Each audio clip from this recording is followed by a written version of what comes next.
Welcome back to London, and it's the day after, and as is the common theme around these sorts of incidents, we've seen them around Europe over the past months and years, of course. Flowers are starting to be laid on the pavement just behind me.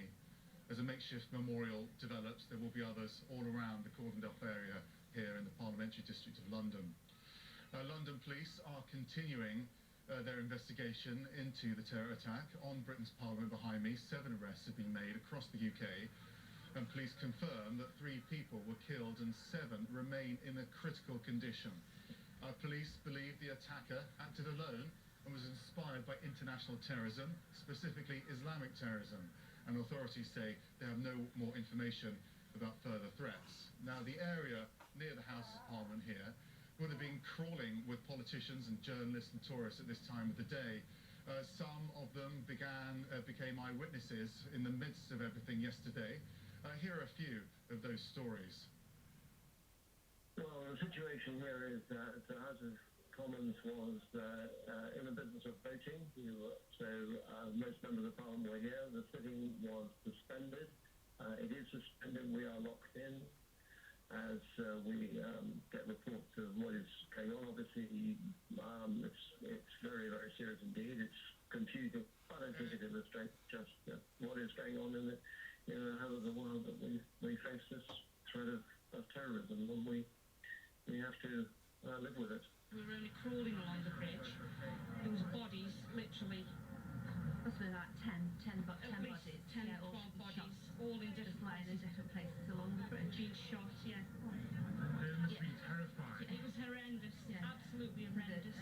We actually saw both of those incidents from our office windows. We're all a bit shaken up right now, as you can imagine, and our thoughts with the police officer who's been stabbed, and anyone else who's been hurt in this horrible incident. The entire parliamentary press gallery is up here on lockdown and not allowed to move from our offices.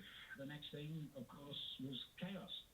Tourists who frequent that area, of course, were panicking, people shouting, "Oh my God," and running in all directions. And then the police arrived, including armed policemen as well, and telling everyone to clear away, clear away. I've walked past about 9 injuries, but some weren't so insignificant. Somebody was unconscious who did regain consciousness and was okay. I can't really, do you know, I was just a bit just in shock, to be honest.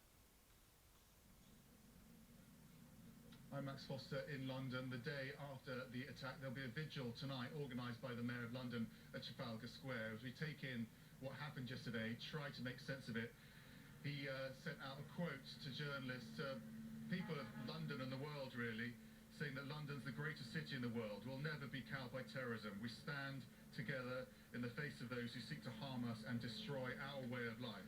We always have, and we always will. Mayor Khan.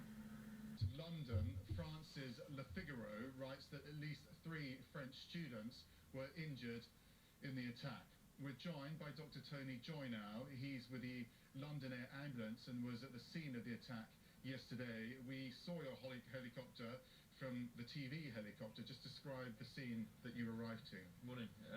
So when we were overhead the scene, we had relatively limited clinical information about what we were to expect. What we could see from overhead, a complex and challenging scene with multiply injured patients over a large area.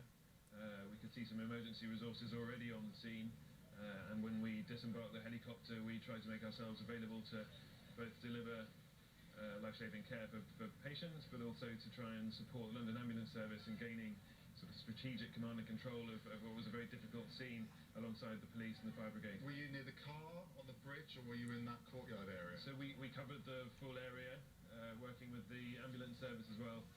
Part of our role is to make sure that all patients are assessed, triaged, clinically prioritised, and a plan is in place to try to move patients to definitive care in a trauma unit or major trauma centre hospital. What did you think had happened?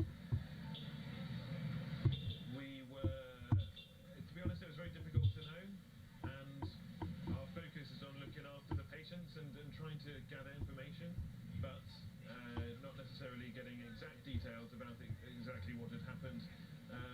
We wanted to know how patients had been injured. We also wanted to have a feeling about whether there was an ongoing safety risk and threat to ourselves and other colleagues in the wider emergency family. Obviously, the attacker was treated by ambulance staff down there at the scene. Just explain to our viewers why that was the case. You're not discriminating, right? You get down there, you don't know who's who. Yeah, I mean, I'd rather not talk about specific clinical aspects of care, but all patients are treated as patients, it seems. And it must have been a real shock for you to come down and see Parliament and that scene around it. How do you sort of come to terms with it overnight? It's a difficult thing, and it takes a little bit of time to reflect on the enormity, I suppose, of the event. We train very hard as a service, London's Air Ambulance and other emergency services that we work together with. We train very hard in preparing ourselves for major incidents, and thankfully these are rare events that don't commonly happen, but we have talked about this as a possibility based on other events elsewhere in the world. From what you could tell, did the whole system work effectively? I'm not talking about the ambulance system, I'm talking about the whole system.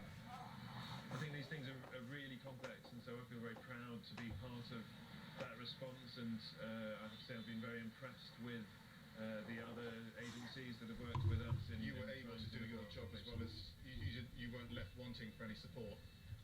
We weren't. I mean, sometimes you wish you had loads more support, because you don't really necessarily know straight away what is required, and part of the role is trying to gather information quickly and to describe the resources that are required.